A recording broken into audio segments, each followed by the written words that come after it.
8-ാം വാക്യം പറയാണ്, വിശ്വാസത്താൽ എബ്രഹാം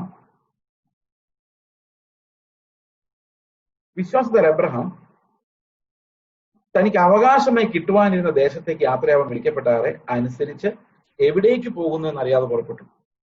എവിടേക്ക് എബ്രഹാം പോയത്? എവിടേക്ക് പോകുന്നു എന്ന് എബ്രഹാമിന് എപ്പോഴാണ് മനസ്സിലായത്? ഒരിക്കലും അക്ഷരാർത്ഥത്തിൽ മനസ്സിലായില്ല, നിഴലായിട്ട് മനസ്സിലായി. എങ്ങോട്ടായിരുന്നു അവൻ പോയിക്കൊണ്ടിരുന്നത്? നമ്മൾ ഒറ്റ നോട്ടത്തിൽ ചിന്തിച്ച കനാൻ ദേശത്തേക്കാണ് നമ്മൾ ചിന്തിക്കും. പക്ഷെ അങ്ങനെ അല്ലായിരുന്നു.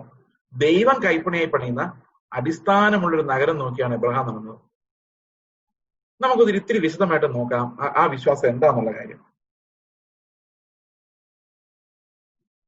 ഓക്കെ, വിശ്വാസത്താൽ അബ്രഹാം തനിക്ക് അവകാശമായി കിട്ടുവാൻ ദേശത്തേക്ക് യാത്രയാവാൻ വിളിക്കപ്പെട്ടാറെ അനുസരിച്ച് എവിടേക്ക് പോകുന്നെന്ന് അറിയാതെ പുറപ്പെട്ടു. വിശ്വാസത്താൽ അവൻ വാഗ്ദത്ത ദേശത്ത് ഒരു അന്യദേശത്ത് എന്ന പോലെ ചെന്ന് വാഗ്ദത്തിന് കൂട്ടവകാശികളെ ഇസ്ഹാക്കിന്റെ യാക്കോബിനോടും കൂടെ കൂടാരങ്ങളിൽ പാർത്തുകൊണ്ട് ദൈവം ശില്പിയായി നിർമ്മിച്ചതും അടിസ്ഥാനങ്ങളുള്ളതുമായ ഒരു നഗരത്തിനായി കാത്തിരുന്നു. എബ്രഹാമിന്റെ സ്റ്റോറി ഞാൻ വായിക്കാം, എന്നിട്ട് എക്സ്പ്ലെയിൻ ചെയ്യാം, അതായിരിക്കും നല്ലത്. വിശ്വാസത്താൽ സാറയും വാഗ്ദത്തം ചെയ്തവനെ വിശ്വസ്തനെന്ന് എണ്ണുകയാൽ പ്രായം കഴിഞ്ഞിട്ടും പുത്രോത്പാദനത്തിന് ശക്തി ലഭിച്ചു. അതുകൊണ്ട് ഒരുവന് മൃതപ്രായനായതിനു തന്നെ പെരുപ്പത്തിൽ ആകാശത്തിലെ നക്ഷത്രങ്ങൾ പോലെയും കടൽ പുറത്തെ എണ്ണിക്കൂടാത്ത മണൽത്തരി പോലെയും സന്തതി ജനിച്ചു.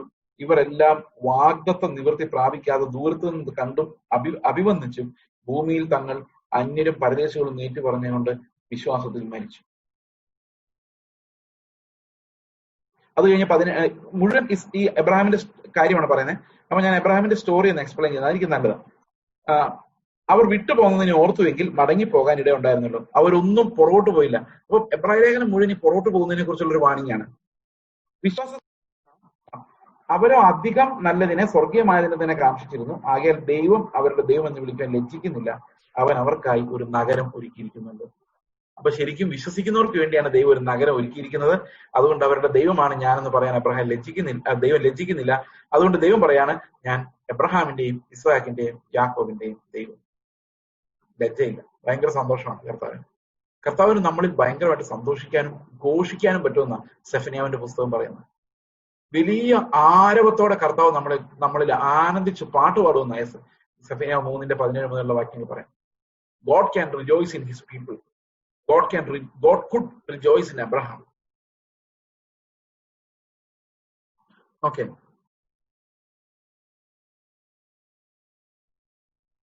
അവരും അധികം നല്ലതിനെ സ്വർഗീയമായതിനെ തന്നെ കാക്ഷിച്ചിരുന്നു. ആകയാൽ ദൈവം അവരുടെ ദൈവം എന്ന് വിളിക്കപ്പെടുവാൻ ലജ്ജിക്കുന്നില്ല. അവൻ അവർക്കായി ഒരു നഗരം ഒരുക്കിയിരിക്കുന്നല്ലോ. ഇതാണ് പ്രത്യാശയുടെ എബ്രായ ലേഖനത്തിലെ ഏറ്റവും പ്രധാനപ്പെട്ട തീം. എന്താ? പ്രത്യാശയുടെ വാഗ്ദത്വമാണ്. അതാണ് ഏറ്റവും പ്രധാനപ്പെട്ടത്. കഷ്ടതയുടെ നടുവിലാണ്. കഷ്ടതയുടെ നടുവിൽ എപ്പോഴും കഷ്ടത സഹിഷ്ണുത സിദ്ധത പ്രത്യാശ ഉളവാണ്. അപ്പൊ എബ്രായ ലേഖനം കഷ്ടതയുടെ നടുവിൽ എഴുതിയതാണ്. അത് തീർച്ചയായിട്ടും പ്രത്യാശ എന്നുള്ള ഒറ്റ ഫോക്കസിന്മേലാണ് ഇരിക്കുന്നത്. അപ്പൊ എബ്രഹാം വിട്ടുപോകുന്നതിന് ഓർത്തുവെങ്കിൽ മടങ്ങി പോകുവാൻ ഇടയുണ്ടായിരുന്നല്ലോ. അതെന്താ? വിട്ടുപോകുന്നതിന് ഓർത്തുവെങ്കിൽ അത് കുറച്ചുകൂടെ നല്ല ഗമേല് ജീവിക്കാവുന്നതായിരുന്നു. കുറച്ചുകൂടെ സാമ്പത്തിക ചുറ്റുപാടുകൾ ഉണ്ടായിരുന്ന സ്ഥലമായിരുന്നിരിക്കണം. അതുകൊണ്ടല്ലേ പറഞ്ഞേ, വിട്ടുപിരിഞ്ഞു പോകുന്നതിന് ഓർത്തിരുന്നുവെങ്കിൽ അവർ ഒരിക്കലെങ്കിലും ചിന്തിച്ചിരുന്നെങ്കിൽ തിരിച്ചു പോയെന്ന്. കാരണം അത്രയും കഷ്ടതയാണ് അവരിവിടെ അനുഭവിച്ചത്. വിശ്വാസത്താൽ എബ്രഹാം താൻ പരീക്ഷിക്കപ്പെട്ടപ്പോൾ ഇസ്ഹാക്കിനെ യാഗമർപ്പിച്ചു. ഇസ്ഹാക്കിൽ ജനിക്കുന്നവൻ നിന്റെ സന്തതി എന്ന് വിളിക്കപ്പെടുന്ന അരുളപ്പാട് ലഭിച്ചു. വാഗ്ദത്തങ്ങളെ കൈക്കൊണ്ടവൻ തന്റെ ഏകജാതനെ അർപ്പിച്ചു. മരിച്ചവരുടെ ഇടയിൽ ഉയർപ്പിപ്പാൻ ദൈവം ശക്തനെ നിന്നുകയും അവരുടെ ഇടയിൽ എഴുന്നേറ്റവനെ പോലെ അവനെ തിരികെ പ്രാപിക്കുകയും ചെയ്തു. അത്രയുമാണ് എബ്രഹാമിനെ കുറിച്ച് പറയുന്നത്. ഇനി എബ്രഹാമിന്റെ ചരിത്രം നമുക്ക് നോക്കാം. എന്താണ് ഈ എബ്രഹാമിന്റെ ലൈഫിനെ എങ്ങനെയാണ് എബ്രായ ലേഖനത്തിൽ സ്കെച്ച് ചെയ്തിരിക്കുന്നത് നമുക്ക് നോക്കാം. ഉൽപ്പത്തി പുസ്തകം 15-ാം അധ്യായത്തിന്റെ 5-6 വാക്യങ്ങൾ ഞാൻ വായിക്കാം. ഉൽപ്പത്തി 15:5-6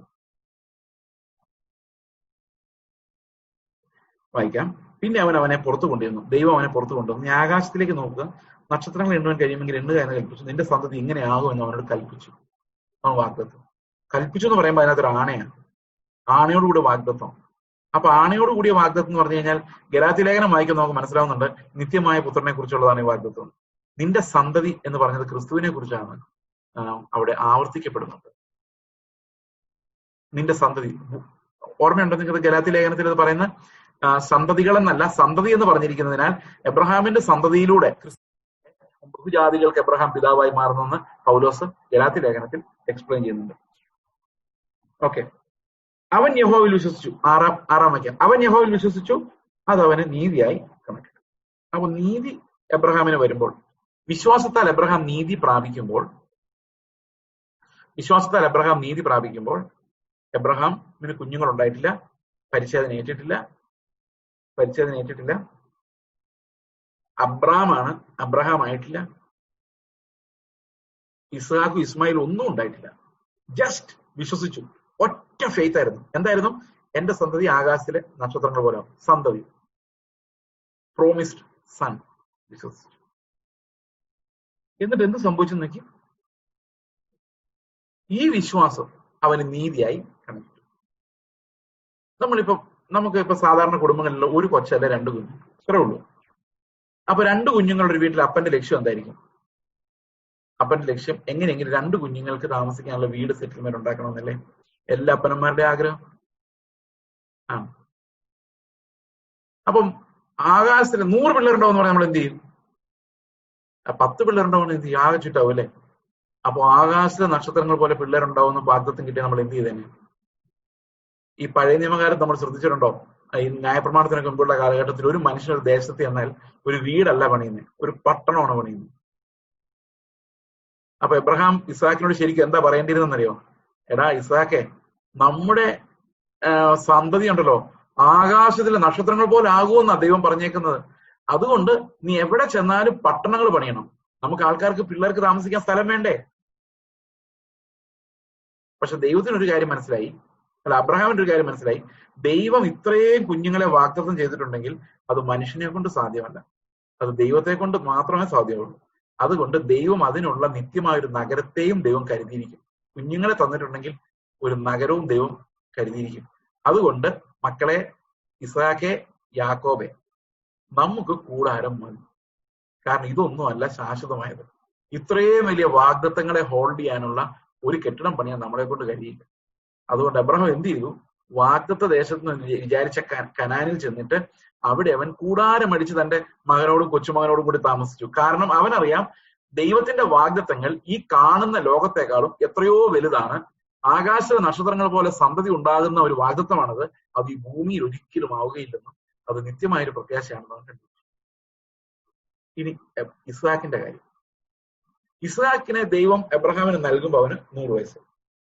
യാഗം അർപ്പിക്കാൻ പറയുമ്പോഴോ ഒരു 115 വയസ്സ്. അപ്പൊ 100-ാം വയസ്സിൽ തന്നെ കൊച്ചുണ്ടായത് ഒരു അത്ഭുതമായിരുന്നു.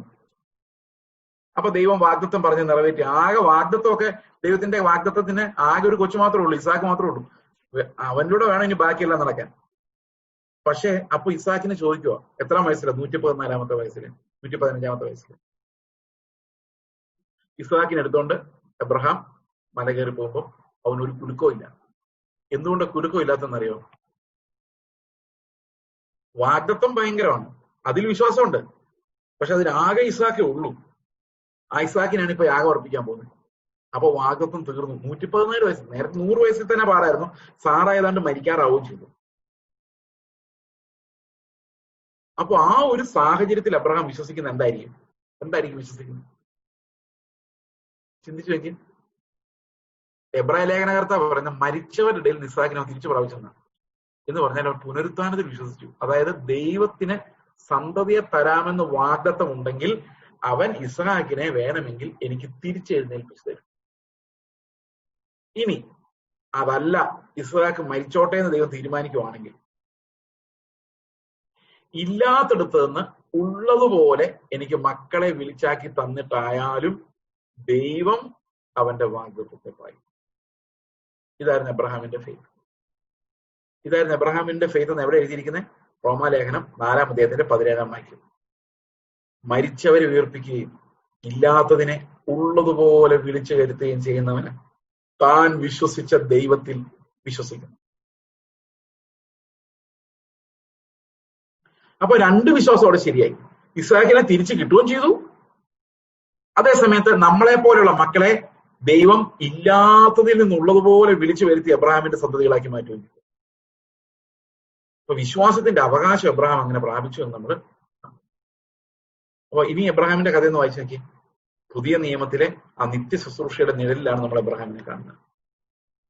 അതുപോലെ മുൻപോട്ടുള്ള ഓരോ വിശ്വാസികളെ നമ്മൾ കാണുമ്പോൾ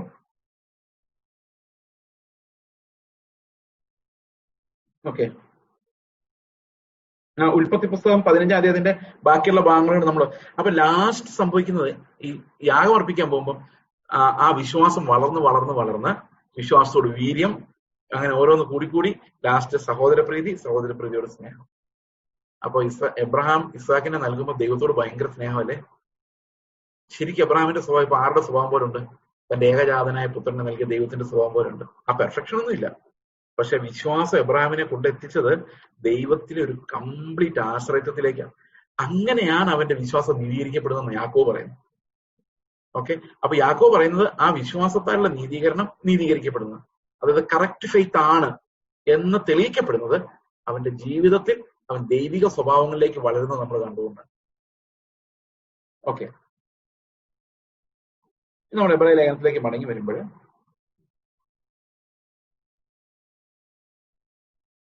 അതിന്റെ 11-ാം അധ്യായം,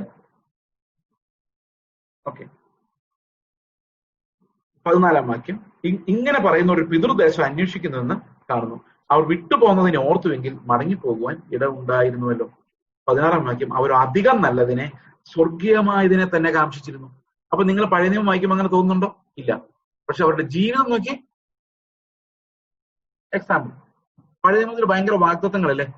ആവർത്തന പുസ്തകം 28-ാം അധ്യായം എന്തൊക്കെ വാഗ്ദത്തങ്ങളാണ്. പക്ഷെ നിങ്ങൾ ഏതെങ്കിലും ഒരു പ്രവാചകനെ നോക്കിക്കേ, കർത്താവിന്റെ ഏതെങ്കിലും ഒരു പുരോഹിതനെ നോക്കിക്കേ, ഏതെങ്കിലും ഒരു ശുശ്രൂഷകനെ നോക്കിക്കേ, ഒരൊറ്റ ആള് പോലും ആ വാഗ്ദത്തം പ്രാപിച്ചില്ല. വേണ്ടെന്ന് വെക്കുമായിരുന്നു. അവരെല്ലാം നിത്യതയെ നോക്കി നടന്നു എന്നാണ് കർത്താവ് പറയുന്നത്. മോശ എന്ത് ലക്ഷറി അനുഭവിച്ചത്? മോശയല്ലേ ന്യായപ്രമാണം കൊടുത്തത് ഭയങ്കര പ്രോമിസസുമായിട്ട്? അപ്പൊ ശരിക്കും പുതിയ നിയമത്തിൽ നമ്മൾ കാണുന്നത് ഈ അത്ഭുതകരമായ കാഴ്ചയാണ്. പഴയ നിയമത്തിൽ എന്നിട്ട് ഒന്നുകൂടെ പഴയ നിയമത്തിലോട്ട് നോക്കി പുതിയ നിയമത്തിന്റെ പൊരുൾ മനസ്സിലായ ശേഷം പഴയ നിയമത്തിലോട്ട് നോക്കുക, നമുക്ക് മനസ്സിലാവും യിരെമ്യാവാകട്ടെ, യെശയ്യാവാകട്ടെ, മലാക്കിയാകട്ടെ, ഏത് പ്രവാചകനും, ഹോശയാകട്ടെ, ഇവരാരും ഭൗതികമായ അനുഗ്രഹങ്ങൾക്ക് വേണ്ടി അല്ല നടന്നത്. അവർക്കൊന്നും കിട്ടിയിട്ടുമില്ല. അവരെല്ലാം മരണത്തെ നിസ്സാരമായി കാണുകയും നിത്യമായ പ്രത്യാശയിലേക്ക് നോക്കുകയും ചെയ്തു എന്നാണ്. അവരെ സാക്ഷികളായി നമുക്ക് മുൻനിർത്തിയാണ് എബ്രായ ലേഖനം എഴുതുന്നത്. അപ്പൊ വിശ്വാസത്തിന്റെ നല്ല പോരാട്ടമാണ് പഴയ നിയമത്തിലെ വിശ്വാസികളും കഴിച്ചതെന്നും, അത് പഴയ നിയമത്തിൽ ഇസ്രായേൽ ജനത്തെ നിങ്ങൾ നോക്കരുത് കേട്ടോ. ഉടമ്പടി പ്രകാരം സീനായി ഉടമ്പടി വഴി മോശയുടെ കൂടെ വന്ന് ആ പരിച്ഛേദനയാൽ അല്ലെങ്കിൽ എന്താ പറയുന്നത് ആ പെസഹ കുഞ്ഞാടിന്റെ രക്തത്താൽ സ്ഥാപിക്കപ്പെട്ട ആ ഒരു സിസ്റ്റത്തിനകത്ത് വരുന്ന ആൾക്കാരെ കുറിച്ചല്ല ഞാൻ പറയുന്നത്. വിശ്വാസത്താൽ നീതീകരിക്കപ്പെട്ട പഴയ നിയമ വിശുദ്ധന്മാരെ കുറിച്ചാണ് പറയുന്നത്. അവരൊന്നും ഈ ലോകത്ത് പ്രാപിച്ചില്ല. അവരെല്ലാം നിത്യമായതിനെ നോക്കിയിട്ടുണ്ടെന്ന്. എബ്രഹാമിന് എന്ത് വേണേലും സമ്പാദിക്കായിരുന്നു, പക്ഷെ അവൻ കൂടാരം അടിച്ച് താമസിക്കാൻ തീരുമാനിച്ചു. കാരണം shifting from one place to another, അങ്ങനെ താമസിക്കാൻ തീരുമാനിച്ചു. കാരണം എബ്രഹാമിന് അറിയാമായിരുന്നു. എനിക്കറിയാം, വയസ്സനാം കാലത്ത് ഇസ്ഹാഖൊക്കെ ഭയങ്കര ദാരിദ്ര്യത്തിൽ വന്ന് അനുഭവിച്ചു അല്ലെ? ദാരിദ്ര്യത്തിലായിരുന്നു ഭയങ്കര. യോസെഫിന്റെ നാട്ടിൽ പോയി അവർക്ക് അന്ത്യകാലം കഴിക്കേണ്ടി വന്നു. സ്വന്തം നാട്ടിൽ ഒന്നും ഉണ്ടായിരുന്നില്ല. ഇവരാരും ലോകപരമായത് നോക്കി നടന്നില്ല എന്നാണ് എബ്രായ ലേഖന കർത്താവ് പറയുന്നത്. അവരെല്ലാം ഉയരത്തിൽ ഒരു സാക്ഷ്യം. എന്റെ സഹോദരൻ, ഞാൻ അവരുടെ കാര്യം ഓർക്കുമ്പോൾ ആലോചിക്കും, ഒരു വെളിച്ചം കൃത്യമായിട്ട് നമ്മളെ പോലെ വെളിപ്പെടുത്തപ്പെട്ടിട്ടില്ല. ഉള്ളിലെ നിഴലുകളേ ഉള്ളൂ. പക്ഷെ നിഴലുകൾ വെച്ച് അവർ നടന്ന നടപ്പ് അസാമാന്യമായ നടപ്പ്. ദൈവത്തിനാണ് മഹത്വം. ഏലിയാവിനെ കുറിച്ച് പറയുന്നത് നമുക്ക് സമസ്വഭാവമുള്ള മനുഷ്യനാണ്, പക്ഷെ ദൈവത്തിന് ആക്കി മാറ്റാൻ പറ്റും. ഓക്കെ, 20-ാം വാക്യം പറയാണ്, വിശ്വാസത്താൽ ഇസ്ഹാക്ക് യാക്കോബിനെയും യേശാവിനെയും ഭാവികാലം സംബന്ധിച്ച് അനുഗ്രഹിച്ചു. വിശ്വാസത്താൽ യാക്കോബ് മരണകാലത്തെങ്കിൽ യോസേഫിന്റെ മക്കളെ ഇരുവരെയും അനുഗ്രഹിക്കുകയും തന്റെ വടിയുടെ അറ്റത്ത് ചാരിക്കൊണ്ട് നമസ്കരിക്കുകയും ചെയ്തു. ഇത് വളരെ ഇൻട്രസ്റ്റിംഗ് ആണ് കേട്ടോ, യാക്കോബിന്റെ ആ കഥ. ശരിക്കും യാക്കോബിനെ എങ്ങനെ ദൈവം പണിതെടുത്തു എന്നുള്ളത് ഒരു ജീവിതകാലം മെഡിറ്റേറ്റ് ചെയ്യാനുള്ളതുണ്ട്. തന്റെടിയും ഉപായിയുമായ തന്ത്രശാലിയുമായ യാക്കോബ് അവസാനം മക്കളെ വടിയിൽ ചാരി നിന്ന് അനുഗ്രഹിക്കുന്ന കാഴ്ച വരുമ്പോഴേക്കും പാവമായ ഒരു സാധുവായ ദൈവിക സ്വഭാവങ്ങളുടെ ഒരു റിഫ്ലക്ഷനായ ഒരു തകർക്കപ്പെട്ട ഒരു മനുഷ്യനായിട്ടാണ് നമ്മൾ യാക്കോബിനെ അവസാനം കാണുന്നത്. മക്കളെ ഓർത്ത് ദുഃഖിക്കുന്ന, വേദനിക്കുന്ന, വിഷമിക്കുന്ന ഒരു തകർക്കപ്പെട്ട മനുഷ്യനെ നമ്മൾ കാണുന്നത്. ദൈവത്തിന്റെ പണി അങ്ങനെയാണ്. He makes beauty out of Ashes. വെറും ഉപായിയും തന്റേടിയും, അതായത് സ്വന്തം ചേട്ടനെ അവൻ സ്നേഹിച്ചിട്ടേ ഇല്ല അല്ലെ? ചേട്ടൻ മകനോട് അനിയനോട് ഭയങ്കര സ്നേഹമായിരുന്നു. യശാവിന്റെ അത്ര സ്നേഹം പോലും യാക്കോബിന് തിരിച്ചില്ലായിരുന്നു. പക്ഷെ യാക്കോബിനെ ദൈവം എന്ത് ചെയ്തു? തെരഞ്ഞെടുത്ത് അവനെ രൂപപ്പെടുത്തിയെടുത്തു. അതാണ് ദൈവത്തിന്റെ കൃപ എന്ന് പറയുന്നത്. ഇനി താഴോട്ട് വായിക്കുമ്പോൾ, വിശ്വാസത്താൽ യോസേഫ് താൻ മരിപ്പാറായപ്പോൾ ഇസ്രായേൽ മക്കളുടെ പുറപ്പാടിന്റെ കാര്യം ഓർമ്മിപ്പിച്ചു, തന്റെ അസ്ഥികളെ കുറിച്ച് കൽപ്പന കൊടുത്തു. പ്രൊഫസിയാണ്. യോസേഫ് പറയുവാണ്, നിങ്ങൾ തിരിച്ചു ചെല്ലും, ഈ അസ്ഥികൾ അന്ന് കൊണ്ടുപോകുന്നു. അപ്പൊ ഫറവോൻ അനുകൂലമാണ്. തിരിച്ചു വേണ്ട ഒരു പ്ലാനും ഇല്ല. ഇവിടെ സമ്പത്തുണ്ട്, ഇസ്രായേലിൽ സമ്പത്തില്ല. പക്ഷെ ഇവര് സമ്പത്ത് നോക്കിയല്ല നടക്കുന്നത്, ഇവർ ദൈവത്തിന്റെ വാഗ്ദത്വം നോക്കിയാണ് നടക്കുന്നത്. ഇവരുടെ എല്ലാ ഹൃദയത്തിലിരിക്കുന്ന ദൈവത്തിന്റെ വാഗ്ദത്വമാണ്, സമ്പത്തല്ല. നമ്മളെ ഈ അന്ത്യകാലത്ത് മാമോൻ എന്ന പിശാചിനെ ദൈവമാക്കി മാറ്റി. വിശ്വാസത്താൽ യോസേഫ് താൻ മരിപ്പാറായപ്പോൾ ഇസ്രായേൽ മക്കളുടെ പുറപ്പാടിന്റെ കാര്യം ഓർമ്മിപ്പിച്ചു, തന്റെ അസ്ഥികളെ കുറിച്ച് കൽപ്പന കൊടുത്തു. 23 വാക്യത്തിലേക്ക് വരുമ്പോൾ, വിശ്വാസത്താൽ മോശയുടെ ജനനത്തിങ്കൽ ശിശു സുന്ദരൻ എന്ന് അമ്മായപ്പന്മാർ കണ്ടു, രാജാവിന്റെ കൽപ്പന ഭയപ്പെടാതെ അവന് 3 മാസം കൊടുത്തു. ഇവിടെ എല്ലാം ഫെയ്ത്ത് വർക്ക് ചെയ്യുന്നത് കഷ്ടതകളെ അതിജീവിക്കാനും അതിനെ നേരിടാനുമാണ്. ഞാൻ ഈ ഭാഗത്തിൽ സ്പീഡിൽ വിടുകയാണ്. 24 വാക്യം, വിശ്വാസത്താൽ മോശ താൻ വളർന്നപ്പോൾ, അല്ലെങ്കിൽ ഇപ്പൊ മോശയുടെ കഥ മുഴുവൻ പറയേണ്ടി വരും, അതുകൊണ്ട് നിങ്ങൾക്ക് എല്ലാം അറിയാവുന്ന കാര്യമാണ്, അത് ജസ്റ്റ്. വിശ്വാസത്താൽ മോശ താൻ വളർന്നപ്പോൾ പാപത്തിന്റെ താൽക്കാല ഭോഗത്തെക്കാളും ദൈവജനത്തോടുകൂടി കഷ്ടം അനുഭവിക്കുന്നത് തെരഞ്ഞെടുത്തു. എന്തുകൊണ്ട് തെരഞ്ഞെടുത്തു? കാരണം അതാണ് വിശ്വാസം. ആന്തരികമായി അവരെപ്പോഴും കർത്താവിലൂടെ നടക്കാൻ ആഗ്രഹിച്ചു. ഓക്കെ,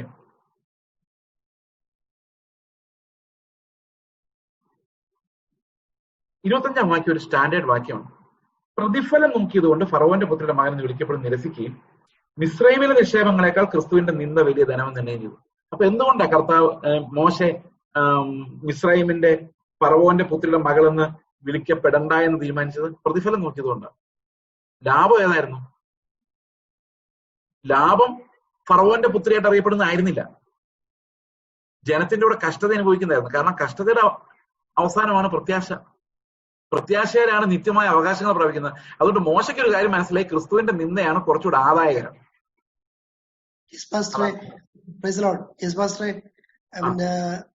ഒരു ദിവസം ക്ലാസ് കിട്ടാൻ കേട്ടോ. നാളെ എനിക്ക് തിരക്കാട്ടോ, കാരണം ദിവസത്തേക്ക് മാറ്റേണ്ടി വരും.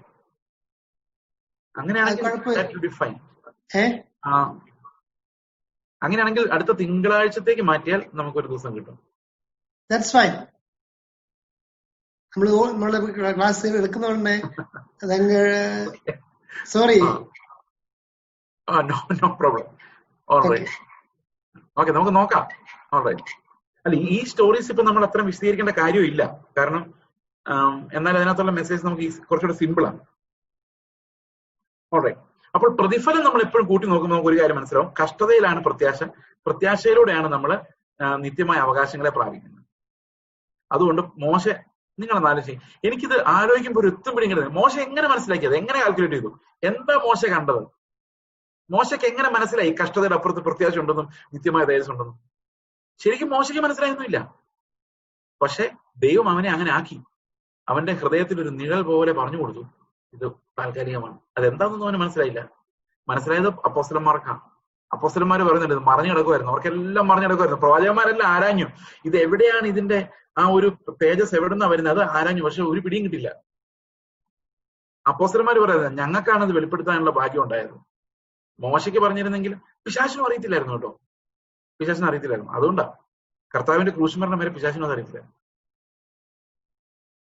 മോശ പറഞ്ഞിരുന്നേ മോശയോട് സിപ്പോർ അറിഞ്ഞേനെ, എന്താ പിന്നെ പറയേണ്ട കാര്യമില്ല. മിരിയാം അറിഞ്ഞായിരുന്നു, 2-3 സഹോദരിമാർ അറിഞ്ഞാൽ പിന്നെ ആ ദേശം മുഴുവൻ അത് അന്നത്തെ കാലത്ത് അറിഞ്ഞേനെ. ഇന്നത്തെ കാലത്ത് അങ്ങനെയല്ല കേട്ടോ. ഇന്നത്തെ കാലത്ത് സഹോദരിമാർ എത്ര % കുറ്റം പറയും, അതിനേക്കാൾ കൂടുതലും പുരുഷന്മാർ, പ്രത്യേകിച്ച് വിശ്വാസികൾ. ആണുങ്ങൾ കുറ്റം പറയുന്നത്രയൊന്നും പെണ്ണുങ്ങൾ പറയാറില്ല, അവർക്ക് പേടിയാ കുറച്ച് പറയാൻ. ഇന്ന് മുഴുവൻ കുറ്റം പറയുന്നത്. പണ്ടത്തെ ഒരു തലമുറ മുമ്പ് സഹോദരിമാരായിരുന്നു ഈ ഗോസിപ്പ് പറയുന്നത് കൂടുതലും.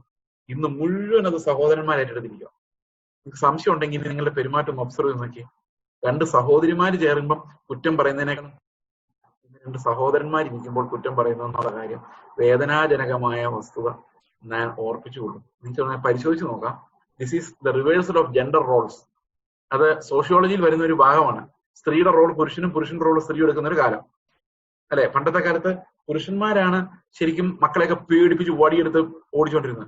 അമ്മമാര് ഭയങ്കര പാവങ്ങളായിരുന്നു. അപ്പൊ അമ്മമാരുടെ അടുത്ത് നിന്ന് പിള്ളേര് അപ്പന്മാരുടെ അടുത്തോട്ട് ചെന്നുകൊണ്ടിരുന്ന അമ്മമാര് വഴിയാ. ഇന്ന് നേരെ തിരിച്ചാ. ഇന്ന് അപ്പന്മാര് പാവങ്ങളും അമ്മമാര് വടിയെടുക്കുന്നവരുമാണ്. ആണോ? പണ്ട് കാലത്ത് ഒരു കല്യാണം കഴിഞ്ഞാല് സ്ത്രീ അവരുടെ പിതൃഗ്രഹം എല്ലാം വിട്ട് ഭർത്താവിന്റെ കൂടെ വരുമോ? ഇന്ന് അങ്ങനല്ല. ഇന്ന് ഭാര്യ ഭർത്താവിനെ വിളിച്ചോണ്ട് ഏതെങ്കിലും ഒരു വഴിക്ക് പോവാം. ഞാൻ ഇതിനകത്ത് ശരിതെറ്റുകളെ കുറിച്ച് പറയാൻ വേണ്ടിയല്ല. ഇത് ജെൻഡർ റിവേഴ്സൽ അത് എല്ലായിടത്തും ഉണ്ട്. തിസിസിനൊരു ആന്റിതിസിസ്, അതുപോലെ ഒരു ജെൻഡർ റിവേഴ്സൽ. പിന്നെ വേറൊരു വലിയ എക്സാമ്പിൾ പറഞ്ഞാല് നമ്മുടെ പിള്ളേർ, ആൺപിള്ളേർ ഒരു വക പഠിക്കുന്നില്ല, പെൺപിള്ളേരാ മുഴുവൻ പഠിക്കുന്നത്. ഇനി ഒരു ജനറേഷൻ കഴിയുമ്പോഴേക്കും ആൺപിള്ളേര് വീട്ടിലിരിക്കും, പിള്ളേരെ വളർത്തും, കിച്ചൺ കുക്കിംഗ് ഒക്കെ പഠിക്കും, പെൺപിള്ളേർ പോയി ജോലി ചെയ്ത് സമ്പാദിച്ചുകൊണ്ടിരിക്കും. We are coming to that stage. കർത്താവ് ഇതിനു മുമ്പ് വന്നില്ലേ? സന്തോഷമേ ഉള്ളൂ, അതൊന്നും പറഞ്ഞിട്ട് കാര്യമില്ല. ഈ സോഷ്യൽ റിവേഴ്സൽ, റോൾ റിവേഴ്സൽ അങ്ങനെയാണ്, ജെൻഡർ റോളുകളുടെ റിവേഴ്സലാണ്. ഓക്കെ, അപ്പം ഞാനിത് പറഞ്ഞു വന്ന യാദൃശ്യ പറഞ്ഞുള്ളൂ. മിരിയാമിനോടോ അങ്ങനെ ആരുടെ സഹോദരിമാർ പറഞ്ഞതിന് ദേശം മുഴുവൻ പിശാചം എല്ലാം അറിഞ്ഞാണ്. പക്ഷെ കർത്താവ് എന്ത് ചെയ്തു കഴിഞ്ഞാൽ യേശുക്രിസ്തുവിന്റെ ക്രൂശ് വരെ രക്ഷയുടെ മർമ്മങ്ങളെ രഹസ്യമാക്കി വെച്ചു. പഴയ നിയമത്തിലെ വിശുദ്ധന്മാർ അത് ആരാഞ്ഞു, അവർക്ക് അതിന്റെ നിഴൽ മാത്രമേ കിട്ടിയുള്ളൂ. പക്ഷെ നിഴലിലൂടെ ദൈവം അവരെ രക്ഷിച്ചു. അതാണ് അതിനകത്ത് ഏറ്റവും അത്ഭുതകരമായ കാര്യം. ഈ മോശ ഏലിയാവും കർത്താവിനോട് ഒന്ന് വരാനിരിക്കുന്ന കാര്യങ്ങളെക്കുറിച്ചും കഷ്ടതകളെക്കുറിച്ചും ആ ക്രൂശിനെ കുറിച്ചും മോശയ്ക്ക് അറിയാം. പക്ഷെ മോശയ്ക്ക് അറിയത്തില്ല. പക്ഷെ മോശയ്ക്ക് അറിയാം എന്ന് പറഞ്ഞാൽ ഈ സീയിങ് ഇറ്റ്, അവൻ എന്തോരം വേണം അത്രയും കാണുന്നുണ്ട്. പക്ഷെ നമ്മളെ പോലെ ഒരു വാഗ്ദത്തം അനുഭവിക്കുന്നില്ല. ശരിക്കും അത് അത്ഭുതകരമാണ് നമ്മളിത് വായിക്കുമ്പോൾ. അവരെങ്ങനെ കാണും? മോശ എങ്ങനെയാ തൂക്കി നോക്കിയത്? ഇത് ദൈവത്തിന്റെ ഹിതം, ഇത് കഷ്ടത, കഷ്ടതയ്ക്കാണ് പ്രതിഫലം, ഇത് ദൈവത്തിന്റെ മക്കളുടെ കൂടെയാണ്, ഇതിന്റെ തേജസ്സുണ്ട്. അത്ഭുതകരമായ കാര്യമാണ്. അതുപോലെ ഓരോ വിശ്വാസത്തെ കുറിച്ച് നമ്മൾ കാണുമ്പോൾ പ്രതിഫലം നോക്കിയത് കൊണ്ടെന്നാ, അതാണ് ഏറ്റവും അത്ഭുതം. പ്രതിഫലം നോക്കിയത് കൊണ്ട്, നോക്കാതിരുന്നെങ്കിലോ അന്നേരത്തെ സുഖം. പക്ഷെ പ്രതിഫലം നോക്കുമ്പം പിന്നീട് വരാൻ പോകുന്നത്. പഠിക്കാനിരിക്കുന്ന പിള്ളേര് അന്നേരത്തെ സുഖം നോക്കിയാൽ ടി വി കണ്ടുകൊണ്ടിരിക്കുക, അല്ലെങ്കിൽ മൊബൈൽ കളിച്ചുകൊണ്ടിരിക്കും. വരാനിരിക്കുന്ന വാഗ്ദത്തങ്ങളെ നോക്കിയാൽ, പ്രതിഫലം നോക്കിയാൽ കഷ്ടത അനുഭവിക്കാം. അപ്പൊ പ്രതിഫലം നോക്കുന്നതാണ് ഫെയ്ത്ത് എന്ന് പറയുന്നത്. മോശയ്ക്ക് ആ ഫെയ്ത്ത് ഉണ്ടായിരുന്നു. നമുക്ക് മിസ്രൈമിലെ നിക്ഷേപങ്ങളെക്കാൾ ക്രിസ്തുവിന്റെ നിന്ദ, ഏറിയ ധനം, വലിയ ധനം എന്ന് എണ്ണി നോക്കി, അല്ലെ? ആ ഭാഷ കൗണ്ടഡ് നോക്കിയപ്പോ അതും ഇത് എണ്ണി നോക്കിയപ്പം ക്രിസ്തുവിന്റെ നിന്ദ ഭയങ്കര മഹത്വകരമായിട്ട് മോശയ്ക്ക് മനസ്സിലായി. നമുക്കത് ഇന്ന് ആത്മാവ് ഉണ്ടായിട്ട് പോലും നമുക്ക് മനസ്സിലാവും. വിശ്വാസത്താൽ അവൻ അദൃശ്യ ദൈവത്തെ കണ്ടതുപോലെ ഉറച്ചു നിൽക്കുകയാണ്. കാണാത്ത ദൈവത്തെ കണ്ടത്. മോശ ദൈവത്തെ കണ്ടിട്ടുണ്ടോ? മോശയോട് ദൈവം മുഖാമുഖമായി സംസാരിച്ചു എന്ന് പുറപ്പാട് 33 പക്ഷെ അതേ 33 അവസാനം പറയുന്നുണ്ട്. മോശ ദൈവത്തോട് ചോദിക്കുക, മുഖാമുഖം സംസാരിച്ച് പറഞ്ഞ ശേഷം അതേ അദ്ദേഹത്തില് മോശ ദൈവത്തോട് ചോദിക്കുക, നിന്റെ മുഖം എന്നെ കാണിച്ചില്ല. അപ്പൊ കർത്താവ്, നിനക്ക് എന്നെ കണ്ടോണ്ട് പിന്നെ ജീവിക്കാൻ പറ്റില്ല, ഞാൻ പോയി കഴിയുമ്പം എന്റെ ബാക്ക് സൈഡിൽ നിനക്ക് ഒരു മഹത്വത്തിന്റെ ഒരു ഭാഗം കാണാം. അപ്പൊ ശരിക്കും മോശ ദൈവത്തോട് മുഖാമുഖം സംസാരിച്ചോ? അവിടെ ദൈവത്തിന്റെ തേജസ്, പൂർണ്ണമായ തേജസ്സോടെ ഒരു വെളിപ്പാട് ഒരിക്കലും മോശയ്ക്കല്ല ലോകത്ത് ആർക്കും കാണാൻ കഴിഞ്ഞിട്ടില്ല. അതിലൊരു തിയറി ഇങ്ങനെയാണ്, ഞാനത് വിശ്വസിക്കുന്നു. നമ്മൾ എക്സ്പീരിയൻസസ് പലതും പഴയ നിയമത്തിലുണ്ട്, പക്ഷെ അതിന്റെ തിയോളജി വരുന്ന ന്യൂ ടെസ്റ്റമെന്റിലാണ്. യോഹന്നാൻ 1:18 പറയാണ്, ദൈവത്തെ ആരും ഒരു നാളും കണ്ടിട്ടില്ല. അതാണ് സത്യം. പിന്നെ എന്താ ഇവര് കണ്ടത്? തന്റെ മടിയിലിരിക്കുന്ന ഏകജാതനായ പുത്രനാണ് അവനെ വെളിപ്പെടുത്തിയിരിക്കുന്നത്. അതാണ് തിയോളജി, അതാണ് പ്രസ്താവന. നമ്മൾ എപ്പോഴും എക്സ്പീരിയൻസ് നോക്കുന്നതിന് മുമ്പ് പ്രസ്താവനകൾ ഉണ്ടോ എന്ന് നോക്കണം. ആ പ്രസ്താവനകളാണ് ട്രൂത്ത്. അതിനോട് എഗ്രി ചെയ്യുന്നതായിരിക്കണം എക്സ്പീരിയൻസ്. അങ്ങനെയാണ് നമ്മൾ വചനം വ്യാഖ്യാനിക്കുന്നത്. ഓക്കെ, അദൃശ്യ ദൈവത്തെ കണ്ടതുപോലെ എഴുതിയേക്കുന്നത്. അതാണ് പുതിയ എഴുതിയേക്കുന്നത്. കണ്ടോ? കണ്ടതുപോലെ. ദൈവം അദൃശ്യ ദൈവം. നമ്മൾ വിശ്വസിക്കുന്ന ദൈവം അദൃശ്യനാണ്. പക്ഷെ അദൃശ്യ ദൈവത്തെ മോശ കണ്ടതുപോലെയായിരുന്നു ത്രൂ ഔട്ട് ബൈ ഫെയ്ത്ത്. നമുക്ക് അങ്ങനെ ദൈവത്തെ കണ്ടതുപോലെ. വിശ്വാസത്താൽ അവൻ കടിഞ്ഞൂലുകളുടെ സംഹാരകൻ, അവയെ തൊടാതിരിപ്പാൻ പെസഹയും ചോരത്തലിയും ആചരിച്ചു. ഇതെല്ലാം ഫെയ്ത്താ. ദൈവത്തെ കണ്ടോ? നമ്മൾ അന്നും വിചാരിച്ചിരിക്കുന്ന ദൈവം ഇങ്ങനെ നേരിടുമെന്ന് പറഞ്ഞു. ദൈവം നിങ്ങൾ നേരിടുമെന്ന് പറഞ്ഞാൽ നമ്മളാരും അനുസരിക്കുമല്ലോ. പക്ഷെ മോശയെ കുറിച്ച് എബ്രായ ലേഖനം പറയുന്നത് അവൻ ദൈവത്തെ ഇങ്ങനെ മുഖാമുഖം കാണുമല്ല, കണ്ടതുപോലെ ഉറച്ചു നിന്ന അദൃശ്യനായ ദൈവമായിരുന്നു.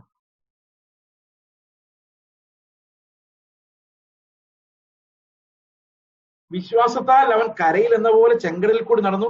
അത് മിസ്രൈമ്യർ ചെയ്യുവാൻ നോക്കിയിട്ട് മുങ്ങിപ്പോയി. ഇതെല്ലാം വിശ്വാസത്താൽ സംഭവിച്ച അത്ഭുതങ്ങളാണ്. ഈ വാക്യങ്ങളെല്ലാം അത്ഭുതങ്ങളെ കുറിച്ചാണ് പറയുന്നത്. വിശ്വാസത്താൽ അവർ 7 ദിവസം, ഇപ്പൊ മുമ്പോട്ട് വരുക, യോശുവയുടെ കാലമായി. ഇതെല്ലാം ഇപ്പൊ പഴയ നിയമ വിശ്വാസികളുടെ മുഴുവൻ ചരിത്രം വിശ്വാസത്താലാണ്. വിശ്വാസത്താൽ അവർ 7 ദിവസം ചുറ്റി നടന്നപ്പോൾ എരിഹോ മതിൽ ഇടിഞ്ഞു വീണു. വിശ്വാസത്താൽ രാഹാബ് എന്ന വേശ്യ ഒറ്റുകാരെ സമാധാനത്തോടെ കൈക്കൊണ്ട് അവിശ്വാസികളോടുകൂടെ നശിക്കാതിരുന്നു. ഇനി എന്ത് പറയേണ്ടു?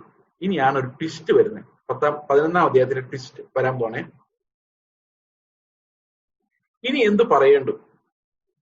ഗിദെയോൻ, ബാരാക്ക്, ശിംശോൻ, യിഫ്താഹ്, ദാവീദ് എന്നിവരെയും ശമൂവേൽ തുടങ്ങിയ മുതലായ പ്രവാചകന്മാരെയും കുറിച്ച് വിവരിപ്പാൻ സമയം പോരാ. ഇത് എമർജൻസി ആയിട്ട് എഴുതിയ പോലെ ഉണ്ട്. ഇതെല്ലാം കൂടെ എനിക്ക് വേണേ ഇപ്പൊ പറയാം അല്ലെ, സമയം പോരാന്ന്.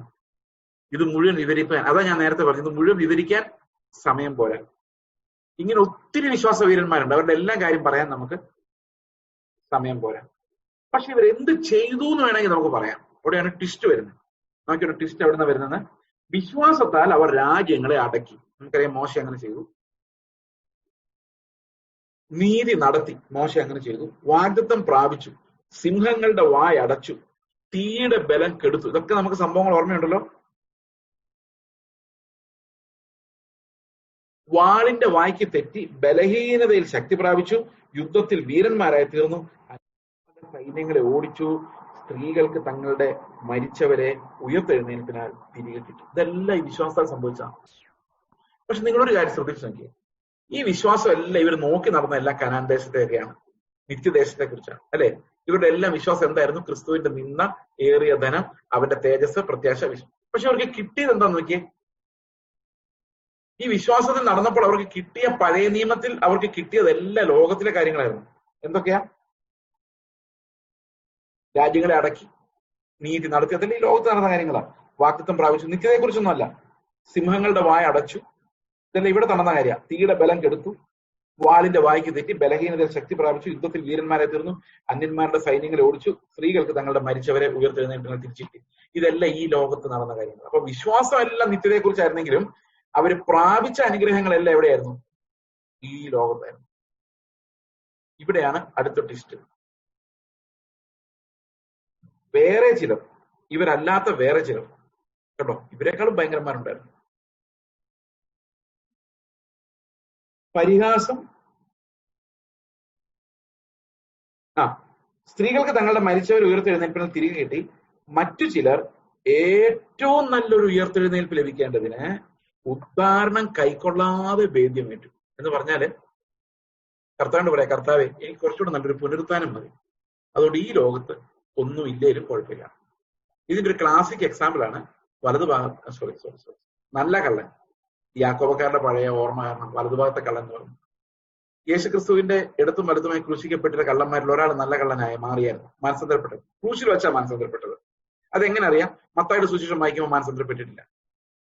ലൂക്കോസിന്റെ സുവിശേഷം ഐ വിറ്റ്നസസിന്റെ കൂടെ ചോദിച്ചപ്പോൾ അത് ആരാണോ പറഞ്ഞു കൊടുത്തത് അയാൾ നോക്കിയപ്പോഴേക്കും ഈ ഒരു കള്ളൻ അനുദപിച്ചായിരുന്നു.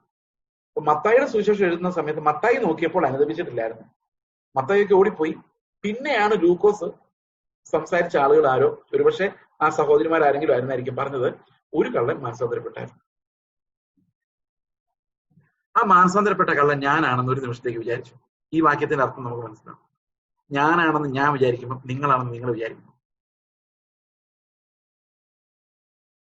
അവൻ ആ ക്രൂശിൽ മരണം തിരഞ്ഞെടുക്കുന്ന എങ്ങനെയാണെന്നറിയോ? നീ രാജത്വം പ്രാപിച്ചു വരുമ്പോൾ എന്നെ ഓർക്കണം എന്ന് പറഞ്ഞു. 3 വർഷം കൂടെ നടന്ന ശിഷ്യന്മാർക്ക് മനസ്സിലായില്ല കർത്താവ് രാജത്വം പ്രാപിച്ചു വരുന്നു. 3 മണിക്കൂർ ക്രൂശിൽ കിടന്ന കള്ളം പറയുക, എനിക്ക് ഒന്നും വേണ്ട, എന്നെ ഇവിടെ നിന്ന് ഇറക്കി വിടുകയും വേണ്ട, ഞാൻ മരിച്ചോളാം, പക്ഷെ നിന്റെ കൂടെ ഒരു നല്ല പുനരുത്ഥാനം എനിക്ക് കിട്ടിയാണ്. ഞാൻ പറഞ്ഞ ഞാൻ ഈ യെരുശലേമിൽ കൂടെ മുഴുവൻ ട്രാക്റ്റും കൊടുത്തുകൊണ്ട് നടക്കാം, ഞാൻ നിന്നൊക്കെ നന്നായിക്കോളാം, എനിക്ക് ഒരു ചാൻസ് തന്നെ കർത്താവേ എന്ന് പറഞ്ഞ് നിലവിളിച്ചേനെ. പക്ഷെ അവൻ പറഞ്ഞു, ഞാൻ മരിച്ചോളാം, നിന്റെ കൂടെ മരിക്കാം, നീ രാജത്വം പ്രാപിച്ചു വരും, അന്ന് നീ എന്നെ ഓർത്താൽ മതി. ഇതാണ് ഫെയ്ത്ത് എന്ന് പറയുന്ന സാധനം. ആ ഫെയ്ത്ത് നമ്മളോട് പറയുന്നത് ഈ ഉദ്ധാരണമല്ല നമുക്ക് പ്രശ്നം.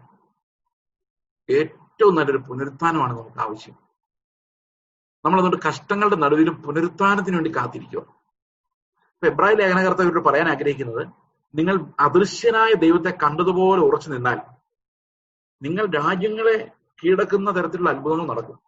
പക്ഷെ അതിനേക്കാളും വലുതാണ് ഉദ്ധാരണം വേണ്ട എന്ന് വെച്ച് കർത്താവിന്റെ കൂടെ കഷ്ടം അനുഭവിക്കാൻ താല്പര്യപ്പെടുന്നത്. എന്നിട്ട് അവർക്ക് എന്തൊക്കെ സംഭവിച്ചെന്ന് നോക്കി. വേറെ ചിലർ പരിഹാസം, ചമ്മട്ടി, ചങ്ങല, തടവ് ഇവയെല്ലാം പരീക്ഷ അനുഭവിച്ചു. കല്ലേറേറ്റു, ഈർച്ചവാളാൽ അറുക്കപ്പെട്ടു, പരീക്ഷിക്കപ്പെട്ടു, വാളാൽ കൊല്ലപ്പെട്ടു, ജടയാടുകളുടെയും കോലാടുകളുടെയും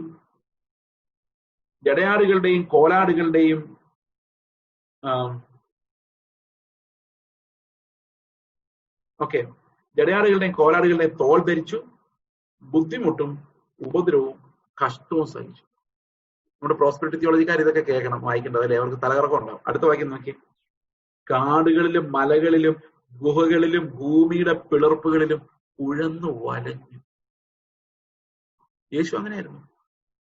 തേജോമയനായ കർത്താവ് ഈ മരുഭൂമിയിൽ നമ്മളെ അന്വേഷിച്ച് അലഞ്ഞു തിരിഞ്ഞ് വിശന്ന് പൊരിഞ്ഞ് ദാഹിച്ച് അവന്റെ രക്തത്തുള്ളികൾ അവസാനം വിയർപ്പായിട്ട് വെളിയിലോട്ട് വരുന്ന രീതിയിൽ അവന്റെ ആ വിയർപ്പ് ഇതെല്ലാം ഗ്രന്ഥികളെല്ലാം പൊട്ടി കഠിനമായ അധ്വാനത്തിൽ അവൻ നമുക്കായി തകർക്കപ്പെട്ട് അധ്വാനിച്ച് വേദനിച്ച് നുറുങ്ങി നടന്നു.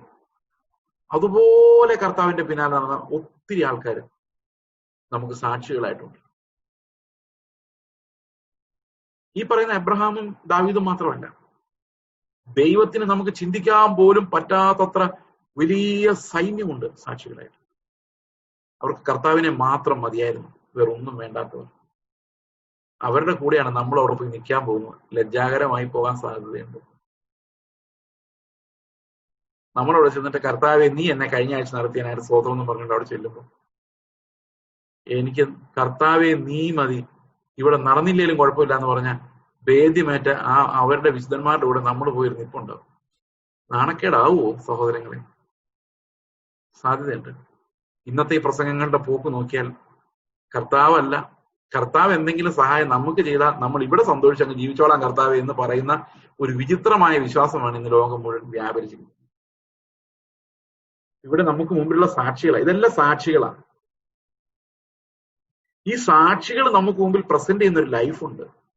That's too immaculate, too beyond our comprehension.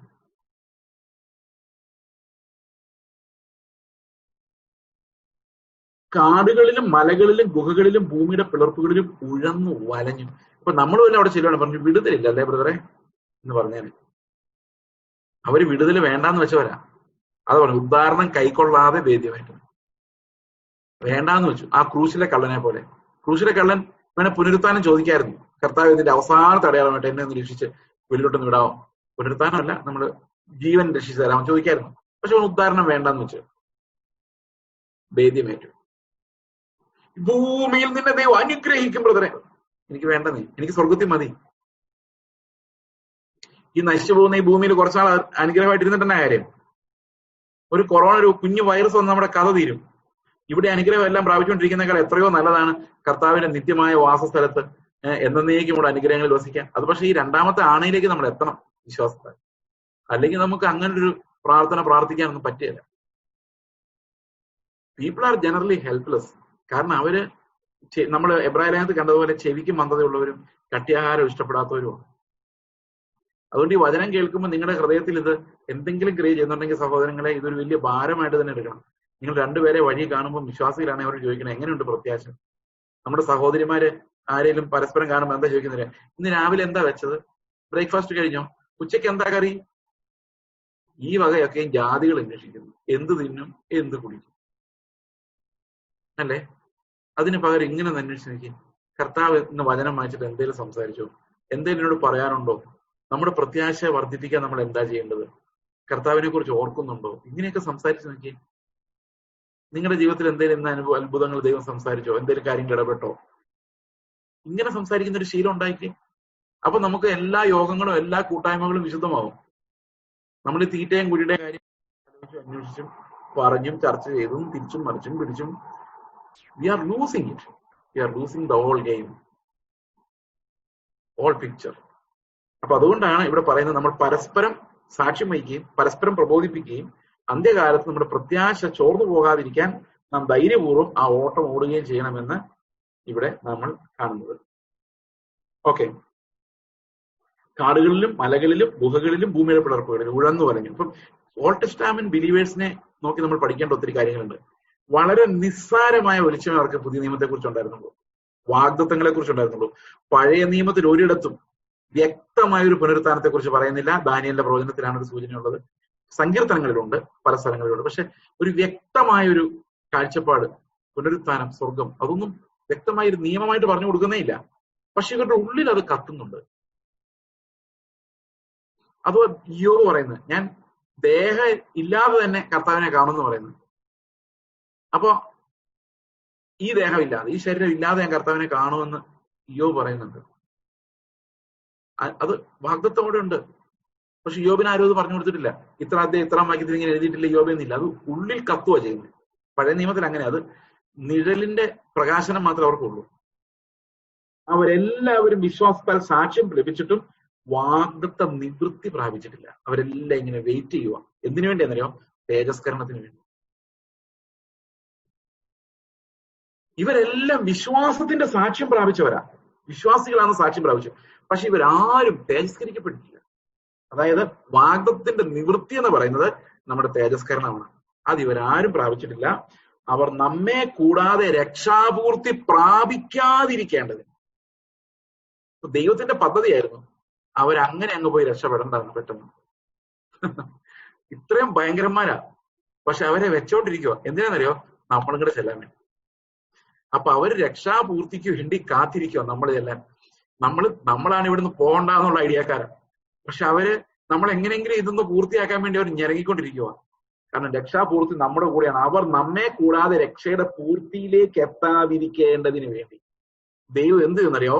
ആ നിഴലിനെ അവർക്ക് കാണിച്ചു കൊടുത്തിട്ട് നമ്മളെ പോലെ എളിയവരായ നമുക്ക് അതിന്റെ പൊരുളിനെ വെളിപ്പെടുത്തി ഇതെല്ലാം കൂടെ ഒരു സിസ്റ്റമായിട്ട് കർത്താവിന്റെ അടുത്തേക്ക് പ്രസന്റ് ആകുന്ന ഒരു കാലത്തിലേക്ക് ഇവയെല്ലാം ദൈവം മുൻകരുതി വെച്ചിരിക്കുന്നു എന്നാണ് ഈ വാക്യം നമ്മളെ പഠിപ്പിക്കുന്നത്. അപ്പൊ ഇത്രയേ നമ്മൾ കണ്ടത് ആ നിത്യമായ വാഗ്ദത്തങ്ങളുടെ. നമ്മൾ 12-ാം അധ്യായത്തിന്റെ ഒരു വാക്യം ഇതുമായിട്ട് ചേർന്ന് വരുന്ന, ഈ സാക്ഷികളുമായിട്ട് ചേർന്ന് വരുന്ന ഒരു വാക്യമുണ്ട്. അത് മാത്രം ഇന്ന് നമ്മൾ വായിക്കുന്നുള്ളൂ. പാസ്റ്റർ എനിക്ക് ഒരു ദിവസം കൂടെ തന്നിട്ടുണ്ട്, ദൈവത്തിന് സ്തോത്രം. അതുകൊണ്ട് ഇന്ന് 12-ഉം 13-ഉം അധ്യായങ്ങൾക്ക് വേണ്ടി ഒരു ദിവസം നമ്മൾ മാറ്റി വെക്കുന്നതായിരിക്കും. ഞാൻ ഒരു ഓവർ കോൺഫിഡൻസിൽ ഇത് തീർക്കാമെന്ന് പറഞ്ഞെങ്കിലും ഇത് ഓടി വന്നപ്പോൾ ഇതെങ്ങും എത്തില്ല എന്ന് മനസ്സിലായി. ഏതായാലും ഇത്രയും 8 ദിവസം കൊണ്ട് നമുക്ക് 11 അധ്യായങ്ങളിൽ എത്താൻ കഴിഞ്ഞെന്നുള്ളത് ദൈവത്തിന്റെ കൃപ എന്ന് വേണമെങ്കിൽ ചിന്തിക്കാം. 12-ഉം 13-നും വേണ്ടി നമ്മൾ ഒരു ദിവസം കൂടെ താങ്ക് യു. 12-ന്റെ 1 പറയുന്നത് 1-ഉം 2-ഉം നമുക്ക് അടുത്ത തീമാണ് അതിനുശേഷം വരുന്നത്. ആകയാൽ നാമും സാക്ഷികളുടെ ഇത്ര വലിയൊരു സമൂഹം നമുക്ക് ചുറ്റും നിൽക്കുന്നുണ്ട്. അപ്പൊ സാക്ഷികൾ പലതരത്തിലാണ്. ഒന്ന്, ഈ ലോകത്ത് തന്നെ സാക്ഷ്യം പ്രാപിച്ചിട്ട് താൽക്കാലികമായ വാഗ്ദത്ത നിവൃത്തി ഇവിടെ തന്നെ പ്രാപിച്ചവര്, രാജ്യങ്ങളെ കീഴടക്കി, ആ ലിസ്റ്റ് പറയുന്നുണ്ട്. അത് കൂടാതെ വേറൊരു ഗ്രൂപ്പ് എന്ന് പറയുന്നത് ഉദ്ധാരണം കൈക്കൊള്ളാതെ വേദ്യമേറ്റവര്. വേറെ ചിലര് ഈ ഉദ്ധാരണം ശ്രദ്ധിക്കുക പോലും ചെയ്യാതെ മരുഭൂമിയിൽ ഉഴന്നു നടന്നവര്. പലതരം സാക്ഷികളാണ്. വലിയൊരു സമൂഹം നമ്മുടെ ചുറ്റും ഇങ്ങനെ നിൽക്കുക, നമ്മളെ നോക്കി, നമ്മൾ എങ്ങനെ ഓടുന്ന നോക്കി നിൽക്കുക.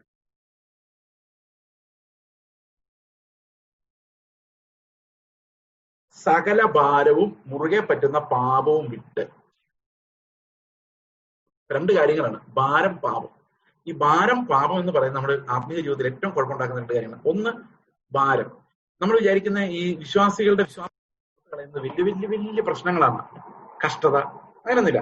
കഷ്ടത വരുമ്പോൾ വിശ്വാസം ഉറക്കുകയോ ചെയ്യുന്നത് സാധാരണ. പക്ഷെ വിശ്വാസം തകർന്നു പോകുന്നത് ചെറിയ കാര്യങ്ങളില്ല. ഉപജീവന ചിന്തകൾ. ഈ ഭാരം എന്ന് പറയുന്ന സാധനം നമ്മുടെ ഉപജീവനം 2 തരത്തിലാണ് പ്രധാനപ്പെട്ട ഭാരം. നമുക്ക് ഒന്ന്, ചത്തുപോകുന്നുള്ള പേടി. എന്റെ കുടുംബത്തെ ആരും നോക്കും. എന്റെ വലിയൊരു കൺസേൺ ആയിരുന്നു. ഞാൻ എപ്പോഴും ആലോചിക്കായിരുന്നു, ഞാനെങ്ങാനും പെട്ടെന്ന് മരിച്ചു പോയാൽ എന്റെ ഭാര്യ മക്കളും എന്ത് ചെയ്യും? ഒരു ചോദ്യമായിരുന്നു. കർത്താവിനോട് ഒരു ദിവസം ചോദിച്ചു, ഇപ്പൊ ആരാ അവരെ നോക്കുന്നത്? നീ തന്നെ. പിന്നെ അന്ന് ഞാൻ നോക്കിയോളൂ. സിമ്പിൾ. ഭാരം, ഉപജീവന ചിന്ത, എങ്ങനെ ജീവിക്കും എന്നുള്ള കൺഫ്യൂഷൻ. ഓക്കെ, പാപം മുറുകെ പറ്റുന്ന എൻറ്റാംഗ്ലിംഗ് സിൻ എന്ന് പറയുന്നത്, നമുക്ക് തൂത്ത് കളയാൻ പറ്റാത്ത ഈ മുറുകെ പറ്റുന്ന പാപം, അത് വിടുന്ന വിശ്വാസത്താൽ മാത്രമാണ്. Only by faith we can dismiss that entangling sin. Entangling sin എന്ന് പറയുന്നത് നമ്മുടെ കാലിനെ പിന്നെയും കുരുക്കിലാക്കുന്ന പാപമാണ്. അതായത് എത്ര തൂത്താലും പോകാത്ത പാപം.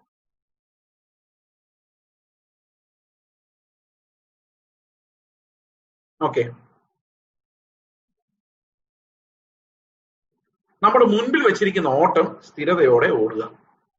അപ്പൊ നമ്മുടെ മുമ്പിൽ ഒരു ഓട്ടം ഉണ്ട് അല്ലെ? ഇതൊക്കെ നമ്മൾ ഒത്തിരി പ്രസംഗങ്ങൾ കേട്ടിട്ടില്ല. ഞാൻ പ്രസംഗത്തിലോട്ട് പോകുന്നില്ല, എക്സിസ്റ്റൻസിലോട്ട് മാത്രമേ പോകുന്നുള്ളൂ.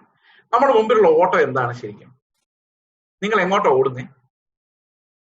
അടുത്ത വാക്യത്തിലാണ് ഓട്ടം വ്യക്തമാകുന്നത്. ഓട്ടം സ്വർഗത്തിലേക്കല്ല, ഓട്ടം ക്രിസ്തുവിലേക്കാണ്.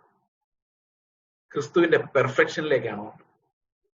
ടു ഗെയിൻ ക്രൈസ്റ്റ് എന്ന് ഫിലിപ്പി ലേഖനം 3:9 പറഞ്ഞ ക്രിസ്തുവിനെ നേടേണ്ടതിന്. ന്യായപ്രമാണത്താലുള്ള എന്റെ സ്വന്തം നീതിയല്ല, ദൈവം വിശ്വസിക്കുന്നവർക്ക് നൽകുന്ന നീതി തന്നെ ലഭിച്ച അവനിൽ ഇരിക്കേണ്ടതിന്, അവന്റെ മരണത്തിന്റെ പുനരുത്ഥാനത്തിന്റെ കഷ്ടാനുഭവങ്ങളുടെ കൂട്ടായ്മ ആചരിച്ച് എങ്ങനെയെങ്കിലും മരിച്ചോടുന്നുള്ള പുനരുത്ഥാനം പ്രാപിക്കണമെന്ന് വെച്ച് ഞാൻ സകലതും മറന്ന് ലാക്കിലേക്ക് ഓടുന്നു എന്നാണ്. there is a running race there. ആ റേസ് എങ്ങോട്ടാണെന്നറിയോ? ക്രിസ്തുവിന്റെ പെർഫെക്ഷനിലേക്കാണ്. ക്രിസ്തുവിനെ നേടാൻ വേണ്ടിയാണ്, അവനെ പോലെ ആകാൻ വേണ്ടിയാണ്. പത്രോസിന്റെ ലേഖനം 2 പത്രോസ് 1-ാം അധ്യായത്തിന്റെ 3-ാം വാക്യം പറഞ്ഞു, അവന്റെ മഹത്വത്തിലേക്കും വീര്യത്തിലേക്കും നമ്മെ വിളിച്ചവൻ. മലയാളത്തിൽ മഹത്വത്താലും വീര്യത്താലും എന്നാണ്, പക്ഷെ ഇംഗ്ലീഷിൽ അത് മഹത്വത്തിലേക്കും വീര്യത്തിലേക്കും എന്നാണ്. To his glory and to his excellence. അപ്പൊ അത്രയും വലിയൊരു വിളി നമ്മുടെ മുമ്പിലുണ്ട്. അപ്പൊ നമ്മുടെ ഓട്ടം എങ്ങോട്ടാണെന്ന് വെച്ച് കഴിഞ്ഞാൽ ക്രിസ്തുവിന്റെ ദിവ്യ സ്വഭാവത്തിന്റെ പങ്കാളികളായി തീർന്ന് ആ വലിയ തേജസ്കരണം പ്രാപിക്കുവാനും യേശു ക്രിസ്തുവിന്റെ പെർഫെക്റ്റ് ബിഹേവിയർ നമ്മളിൽ നിന്ന് വരാനും വേണ്ടിയുള്ള ഓട്ടമാണ്.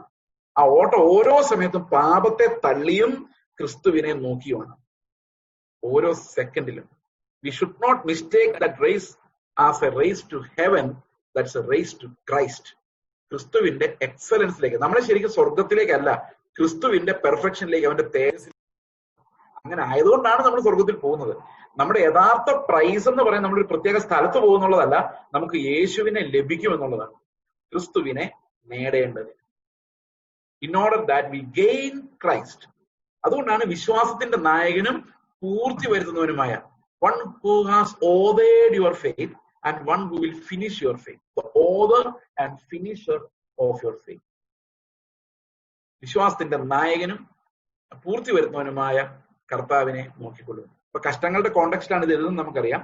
അപ്പൊ കഷ്ടങ്ങളുടെ കോണ്ടെക്സ്റ്റിൽ എങ്ങനെ നോക്കാനാണ് ഇവിടെ പറയുന്നത് നോക്കി. യേശുവിനെ നോക്കുക. എങ്ങനെ നോക്കണം? തന്റെ മുൻപിൽ വെച്ചിരുന്ന സന്തോഷം ഓർത്ത്. ഇതാണ് പ്രത്യാശയുടെ ആണ. നമ്മുടെ മുമ്പിൽ വലിയൊരു സന്തോഷമുണ്ട്. എന്താ സന്തോഷം? കർത്താവിന്റെ അടുത്ത് പോയി നാം തേജസ് പ്രാപിച്ച് അവന്റെ കൂടെ ഇരിക്കും എന്നുള്ള സന്തോഷം. ഇതൊരു ആണയായി, പ്രോമിസായി നിങ്ങളുടെ ഹൃദയത്തിലുണ്ടോ? ഉണ്ടെങ്കിൽ തന്റെ മുമ്പിൽ വെച്ചിരുന്ന സന്തോഷം ഓർത്ത് അവൻ അപമാനം അലക്ഷ്യമാക്കി ക്രൂശിനെ സഹിക്കുകയും ദൈവസിംഹാസനത്തിന്റെ വലതുഭാഗത്തിരിക്കുകയും. നിങ്ങളുടെ ഉള്ളിൽ ക്ഷീണിച്ച് മടുക്കാതിരിപ്പാൻ പാപികളാൽ തനിക്ക് നേരിട്ട് ഇങ്ങനെയുള്ള വിരോധം സഹിച്ചവനെ ധ്യാനിച്ചു കൊള്ളുവിൻ. പാപത്തോട് പോരാടുന്നതിൽ നിങ്ങൾ ഇതുവരെ പ്രാണത്യാഗത്തോടെ എതിർത്ത് നിന്നിട്ടില്ല. അതായത് ഇവിടെ നമ്മളോടുള്ള ആഹ്വാനം എന്താണെന്ന് വെച്ച് കഴിഞ്ഞാൽ, യേശു ക്രിസ്തുവിനെ നോക്കി ഓടുവിൻ. നമ്മുടെ ഉള്ളിൽ ക്ഷീണിച്ച് മടുക്കാനുള്ള സാഹചര്യമുണ്ട് വിശ്വാസ ജീവിതത്തിൽ. ഒറ്റപ്പെട്ടു പോകാം, ആളുകൾക്ക് നമ്മളെ മനസ്സിലാകാതിരിക്കാനും പല കോംപ്ലിക്കേഷൻസ് ഉണ്ട്. എന്നാൽ ഇവിടെ പറയാണ്, തന്റെ മുമ്പിലുള്ള സന്തോഷം വെച്ച് ആ ഓട്ടം, ഈ പാപികളാൽ ഇത്ര വലിയ വിരോധം സഹിച്ചവനെ നിങ്ങൾ ധ്യാനിച്ചാൽ നിങ്ങൾക്കൊരു കാര്യം മനസ്സിലാവും. അവന്റെ കൂടെയുള്ള തേജസ്സിലേക്കാണ് നമ്മൾ പോകുന്നത് എന്നുള്ളത് കൊണ്ട് നമ്മുടെ ഉള്ളിൽ നമ്മൾ ഒട്ടും ക്ഷീണിച്ച് മടുക്കയില്ല. ഒരു കാര്യമാണ് നമ്മൾ ഓർക്കണം, നമ്മളിൽ ആരും പാപത്തെ എതിർക്കാൻ പ്രാണത്യാഗത്തോളം വരെ നിന്നിട്ടില്ല. ആരിലുണ്ടോ? ഒരാൾ മാത്രമേ ഉള്ളൂ, ക്രിസ്തു. യേശു ക്രിസ്തു മരിക്കുന്ന പോയിന്റ് നിങ്ങളൊന്ന് ചിന്തിച്ചു നോക്കിയേ. പാപത്തെ എതിർത്ത് അനുസരണത്തിൽ തികഞ്ഞവനായി വിശുദ്ധീകരണത്തിന്റെ പെർഫെക്ഷനിൽ സമ്പന്നന്മാരുടെ കൂടെയാണ് കർത്താവ് മരിക്കുന്നത്. തന്റെ മരണത്തിൽ അവൻ സമ്പന്നന്മാരുടെ കൂടെയാണ് എന്ന് പറഞ്ഞാൽ, ആ കള്ളന്റെ കാര്യം നമ്മൾ പറഞ്ഞില്ലേ, കള്ളൻ എങ്ങനെ സ്വാതന്ത്ര്യപ്പെട്ടെന്നറിയോ? സുവിശേഷം കേട്ടിട്ടല്ല, സുവിശേഷം കണ്ടിട്ടാ. എങ്ങനെ സുവിശേഷം കണ്ടത്? യേശുവിന്റെ ഒബീഡിയൻസ് അൺടിൽ ഡെത്ത്. അത് അവൻ കാണും. മരിക്കുന്ന പോയിന്റ് വരെ നിൽക്കുന്ന സ്നേഹം, മരിക്കുന്ന പോയിന്റ് വരെ നിൽക്കുന്ന ക്ഷമ, മരണം വരെയുള്ള അനുസരണം, മരണം വരെയുള്ള സന്തോഷം. ഇതെല്ലാം അവൻ കണ്ട അത്ഭുതപ്പെട്ട് നിൽക്കുക. അവൻ ചിന്തിക്കുക, കർത്താവ് ഇത്രയും വലിയ നീതി, മരണം വരെ. അതാ പുതിയ നിയമത്തിന്റെ നീതി, മരണം വരെയാണ്. ഈ മരണം വരെയുള്ള നീതിയാണ് പുനരുത്ഥാനത്തിന് മുമ്പ് യേശുക്രിസ്തു ഉണ്ടായിരുന്നെങ്കിൽ ഇതിന്റെ പ്രതിഫലം എങ്ങനെയാ ജീവിച്ചിരിക്കുമ്പോൾ കൊടുക്കുന്നത്? ഇപ്പൊ നിങ്ങളെ ഈ ലോകത്ത് നീതിമാന്മാരായിട്ട് ജീവിച്ചാൽ അതിന്റെ പ്രതിഫലം ഈ ലോകത്തുള്ള അനുഗ്രഹമായിട്ട് കൊടുക്കാൻ പറ്റും. പക്ഷെ അതൊരു ആപേക്ഷികമായ നീതിയായിരിക്കും. എന്നാൽ മരണം വരെ നിങ്ങൾ സ്നേഹിക്കാൻ തീരുമാനിച്ചാൽ, മരണം വരെ നിങ്ങൾ ക്ഷമിക്കുക, ഒരുത്തൻ നിങ്ങളെ തല്ലിക്കൊല്ലുക, നിങ്ങൾ ചാവുക, നിങ്ങളെ സ്നേഹത്തോടെ അവനെ നോക്കിക്കൊണ്ട് മരിക്കുക ലാസ്റ്റ് മൊമെന്റ് വരെ, അതിന് പ്രതിഫലം എവിടെ കിട്ടും? ചെറിയ നീതിക്ക് പോലും ഇവിടെ ലോകത്ത് പ്രതിഫലം ഉണ്ടല്ലോ. അപ്പൊ മരണം വരെ ഒരു നീതിയെ വലിച്ചു നീട്ടിയാൽ, എക്സ്റ്റെൻഡ് ചെയ്താൽ അതിന്റെ പ്രതിഫലം തീർച്ചയായിട്ടും മരണത്തിനപ്പുറത്ത് ഉണ്ടായേ പറ്റുള്ളൂ. അതുകൊണ്ടാണ് ഓരോ നീതിയുടെ സഫറിങ്ങിനകത്തും നമ്മൾ മനസ്സിലാക്കുന്ന ഒരു കാര്യമുണ്ട്. വിശ്വാസത്തിന്റെ നായകനും പൂർത്തി വരുത്തുന്നവനുമായ കർത്താവ് കടന്നുപോയൊരു വഴിയുണ്ട്. ആ വഴിയിൽ അവൻ മരണം വരെയാണ് സഹിച്ചത്. പ്രാണത്യാഗത്തോളം പാപത്തെ എതിർക്കുന്ന കർത്താവ് മാത്രമേ ഉള്ളൂ, നമ്മൾ ആരുമില്ല. അതുകൊണ്ട് നമുക്ക് എന്ത് പ്രതിസന്ധി ഉണ്ടെങ്കിലും യേശുവിന്റെ അത്ര ഇല്ല. യേശു കഷ്ടപ്പെട്ട പോലെ ഇല്ല, അത്രയും വലിയ പീഡനം നമ്മൾ അനുഭവിച്ചിട്ടില്ല. അതുകൊണ്ട് അവനെ ധ്യാനിച്ചാൽ മതി. പ്രാണത്യാഗത്തോളം നമ്മൾ എതിർത്ത് നിന്നിട്ടില്ല, നമ്മളെ കൊണ്ട് അത് കഴിഞ്ഞിട്ടില്ല. എന്നാൽ കർത്താവ് അങ്ങനെ ചെയ്തിട്ടുണ്ട്. അതുകൊണ്ടാണ് പറയുന്നത്, പ്രാണത്യാഗത്തോളം പാപത്തെ എതിർത്ത് നിന്ന കർത്താവിനെ നിങ്ങൾ ധ്യാനിച്ചുകൊള്ളുവിൻ. കാരണം പ്രാണത്യാഗമാണ് പാപത്തെക്കാളും നമുക്ക് അഭികാമ്യം എന്ന് ജീവിച്ച് കാണിച്ച കർത്താവിനെ ഓർത്തുകൊള്ളുവിൻ എന്നാണ് ഈ വാക്യം നമ്മളെ പഠിപ്പിക്കുന്നത്. നമ്മൾ ആരും അങ്ങനെ എതിർത്ത് നിന്നിട്ടില്ല, കർത്താവ് മാത്രമാണ് അങ്ങനെ എതിർത്ത് നിന്നത്. ആ പാപികളാൽ ഇത്ര വലിയ പരീക്ഷണം അനുഭവിച്ചവനെ നിങ്ങൾ ധ്യാനിച്ചു കൊള്ളുവിൻ. You don't have that much of a suffering. നിങ്ങൾ എത്ര സഫർ ചെയ്യുന്നതാണെങ്കിലും കർത്താവിന്റെ സഫറിങ്ങിന് അത്ര ഉണ്ടാവില്ല.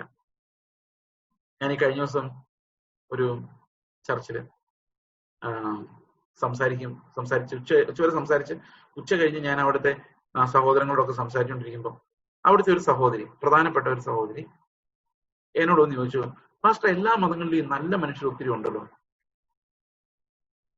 അവരെല്ലാം നരകത്തിൽ പോകും. ഞാൻ ചോദിച്ചു, നിങ്ങൾ എന്താ വിശ്വസിക്കുന്നത്? പുള്ളിക്കാരി പറഞ്ഞു, എല്ലാ മതത്തിലും നല്ല മനുഷ്യരുണ്ട്, മനസാക്ഷി വെച്ച് കുറെ ആൾക്കാർ സ്വർഗത്തിൽ പോകുന്ന വിശ്വസിക്കുന്നു. അപ്പൊ ഞാൻ പറഞ്ഞു, അങ്ങനെയാണെങ്കിൽ 2-3 വലിയ കുഴപ്പങ്ങളുണ്ട്. ഒന്ന്, ഞാൻ എവിടെയെങ്കിലും സുവിശേഷം പറയാൻ പോകുമ്പോൾ ഇനി കർത്താവിനെ കുറിച്ച് പറയാതിരിക്കുന്നതാണ് ലാഭം. കാരണം അവർ കർത്താവിനെ കുറിച്ച് കേട്ടിട്ട് തള്ളിക്കളഞ്ഞു എന്നുള്ള പാപം അവർക്ക് വരുകയില്ല, എന്നെ അവർ തല്ലിക്കൊല്ലുകയില്ല. അതുകൊണ്ട് ഏറ്റവും നല്ലത് നിങ്ങൾ ഏതെങ്കിലും ഒരു ദേശത്ത് ചെല്ലുമ്പോൾ നിങ്ങൾ മനസ്സിലാകാൻ പ്രസംഗിക്കും. അപ്പൊ മനസാക്ഷി അനുസരിച്ച് കുറച്ച് പേര് സ്വർഗത്തിൽ പോവുകയും ചെയ്യും.